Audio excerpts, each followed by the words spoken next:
जय श्री राधे राधे। नमस्कार, morning, good afternoon, good evening everyone. So learners, welcome to my channel Accounts Learning Material.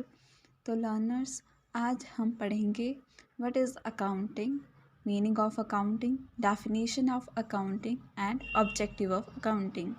अगर हम बात करते हैं मीनिंग ऑफ अकाउंटिंग की कि अकाउंटिंग क्या होती है। अकाउंटिंग एक ऐसा सिस्टम है जिससे हम पैसे से रिलेटेड जो भी ट्रांजैक्शंस होती हैं उनको रिकॉर्ड करते हैं, क्लासीफाई करते हैं, समराइज़ करते हैं और एनालाइज करते हैं। इससे हमें बिजनेस की फाइनेंशियल पोजीशन का पता चलता है और हमारे प्रॉफिट और लॉस की जानकारी मिलती है।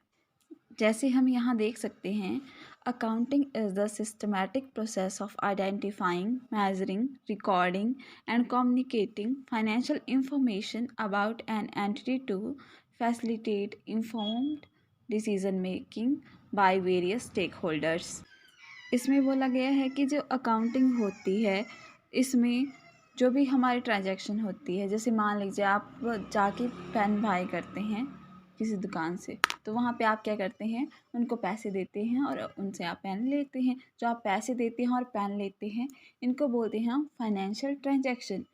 और इनको जब हम रिकॉर्ड करते हैं, अपने बुक्स में जर्नल एंट्रीज करते हैं, फिर लेजर बनाते हैं, फिर ट्रायल बैलेंस बनाते हैं, फिर ट्रेडिंग अकाउंट और प्रॉफिट लॉस अकाउंट बनाते हैं, तो वो सब इसी के अंतर्गत आता है। अब हम बात करते हैं डेफिनेशंस की। अमेरिकन अकाउंटिंग एसोसिएशन 1966 में अकाउंटिंग कहा गया है कि accounting is the process of identifying, measuring and communicating economic information to permit informed judgments and decision by users of the information। इसमें अकाउंटिंग का मतलब है कि इसमें पैसे और व्यापार से जुड़ी सभी जानकारियों को सही तरीके से रिकॉर्ड करना, उन्हें मापना और ज़रूरतमंद लोगों तक पहुंचाना है ताकि वे सही निर्णय ले सकें। Next definition, accounting principle board of the American institute of certified public accountant 1970।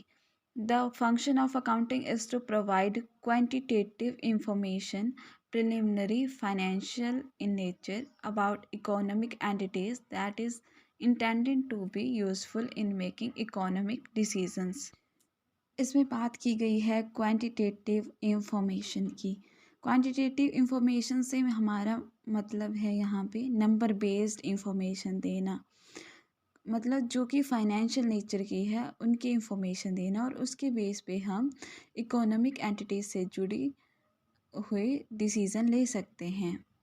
इससे कंपनी की प्रॉफिट और लॉस का हिसाब रखने में मदद मिलती है। अकाउंटिंग इसलिए भी ज़रूरी है ताकि सही टाइम पर हमें बिजनेस की सही पोजीशन का पता चल सके और हमें डिसीज़न लेने में हेल्प हो।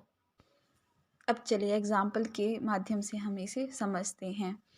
जैसे मान लीजिए कि एक स्मॉल रिटेल स्टोर है जिसमें अकाउंटिंग सिस्टम को मैनेज किया जाता है फाइनेंस के लिए। तो सिस्टम कैसे होता है, तो सबसे पहले उस शॉप में रिकॉर्ड की जाती है ट्रांजैक्शन। जैसे जो भी सेल और परचेज़ होती है उनको डेली नोट डाउन किया जाता है, उनका अमाउंट भी, उनका नेचर भी, किस तरह टाइप की ट्रांजैक्शन है, मतलब उनकी जर्नल एंट्रीज की जाती है। उसके बाद क्लासीफाई किया जाता है डाटा को। Transaction are categorised into accounts, जैसे कि सेल्स अकाउंट हो गया हमारा, एक्सपेंसेस हो गए जैसे रेंट दिया आपने वो हो गया, एसेट्स हो गई, लायबिलिटीज़ हो गई। फिर उसके बाद समराइज इंफॉर्मेशन की जाती है। हर महीने के लास्ट में जो स्टोर कीपर है वो प्रिपेयर करता है फाइनेंशियल स्टेटमेंट को, जैसे इनकम स्टेटमेंट को, जिससे हम प्रॉफिट और लॉस जान सकते हैं, और बैलेंस शीट बनाई जाती है फाइनेंशियल पोजीशन को जानने के लिए। उसके बाद एनालिसिस एंड इंटरप्रिटेशन की जाती है। जो ओनर है वो देखता है कि कितना हमें प्रॉफिट हो रहा है, कितना लॉस हो रहा है, उसके बिहाफ पर वो मैनेज करता है और फर्दर जो डिसीज़न है वो लेता है और फ्यूचर ऑपरेशन भी उन्हीं डिसीज़न के अकॉर्डिंग करता है। तो ऐसे एक स्मॉल रिटेल स्टोर जो है अकाउंटिंग सिस्टम को मैनेज करता है। उसके बाद हम बात करेंगे objective of accounting. Objective of accounting में हमारे पास पहला है सिस्टमैटिक रिकॉर्ड कीपिंग।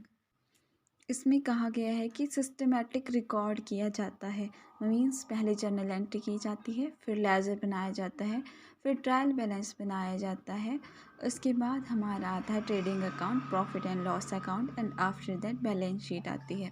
इसमें कहा गया है कि जैसे आप रिकॉर्ड करते हैं फाइनेंशियल ट्रांजैक्शन को, तो उसमें एक तो एक्यूरेसी होनी चाहिए और दूसरा कंप्लीटनेस होनी चाहिए ताकि आपको सही रिज़ल्ट मिल सके। सेकंड है हमारे पास डिटर्मिनिंग प्रॉफिट और लॉस। इसमें बोला गया है कि हमें डिटर्मिन करते हैं, हम जो भी हमारे पास एंट्रीज होती हैं उनसे हमें पता चलता है कि हमारी जो बिजनेस है उसको प्रॉफिट हुआ है या लॉस हुआ है।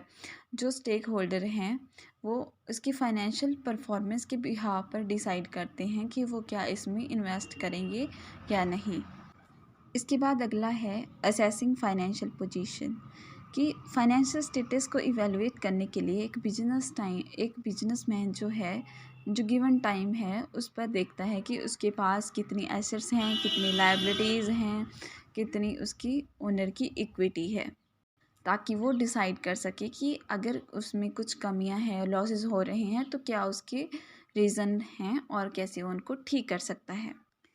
नेक्स्ट है हमारा फैसिलिटेटिंग डिसीज़न मेकिंग। इसमें कहा गया है कि जो फाइनेंशियल इंफॉर्मेशन है, जो रेलिवेंट इंफॉर्मेशन है वो प्रोवाइड करवाई जाती है स्टेक होल्डर्स को, इन्वेस्टर्स को और जो भी ओनर्स हैं उनको। तो उसके बेस पे वो डिसाइड करते हैं कि उनको क्या इन्वेस्ट करना है कंपनी में या नहीं करना है। नेक्स्ट है हमारा एंश्योरिंग रेगुलेटरी कॉम्प्लायंस, मीन्स कि इनके बिहाफ पे जैसे हम ट्रांजैक्शन करते हैं, इनके बिहाफ पे हमें पता चलता है कि हमें कितना टैक्स पे करना है, जीएसटी कितना पे करना है, तो ये इसमें भी हमारी हेल्प करता है। Next one assisting in planning and budgeting. इसमें क्या होता है कि जो हमारी फाइनेंशियल रिपोर्ट्स होती हैं, फाइनल रिपोर्ट्स होती हैं, जैसे बैलेंस शीट होती है, उसके बिहाफ पर हम फ्यूचर की फाइनेंशियल एक्टिविटीज़ को देखते हैं कि हमें क्या करना है, उसकी हम प्लानिंग करते हैं, कितना हम अपने बिजनेस को और एक्सप्लोर कर सकते हैं। तो वो सब डिसीजन इसी के बेस पे लिया जाता है। नेक्स्ट वन है providing evidence in legal matters. इसमें बोला गया है कि डॉक्यूमेंट जो भी हम अपनी रिपोर्ट्स बनाते हैं, जो भी हम अकाउंट्स मेंटेन करके रखते हैं, वो हमारे लिए एज अ प्रूफ काम करते हैं। कल को अगर मान लो कोर्ट में हमें हमारी कंपनी के ऊपर कोई दावा कर देता है, तो हमारे पास एज अ प्रूफ वो होते हैं, तो उससे वो डिस्प्यूट सेटल करने में भी हेल्प करता है। और अनदर वन की जैसे ऑडिट होता है, तो ऑडिट के टाइम भी वो हमारे पास एज अ प्रूफ होते हैं। अब बात करते हैं कंक्लूज़न की, कि कंक्लूज़न क्या है। अकाउंटिंग जो है, फाइनेंशियल जो हमारी अकाउंटिंग है वो बैकबोन की तरह काम करती है, एक रीढ़ की हड्डी की तरह होती है एक ऑर्गेनाइजेशन की। By systematical recording and analysing financial data, it not only ensure compliance with statutory requirements but also empowers stakeholders to make informed decision, plan strategically and evaluate operational efficiency। ये कहना चाहता है कि हाँ, यहाँ पे सिर्फ हमारा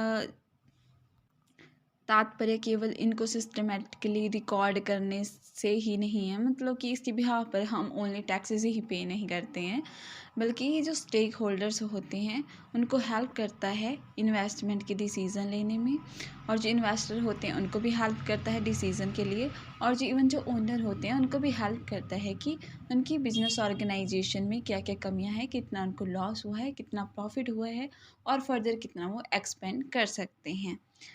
thank you for watching video. मिलते हैं दोस्तों अगली वीडियो में।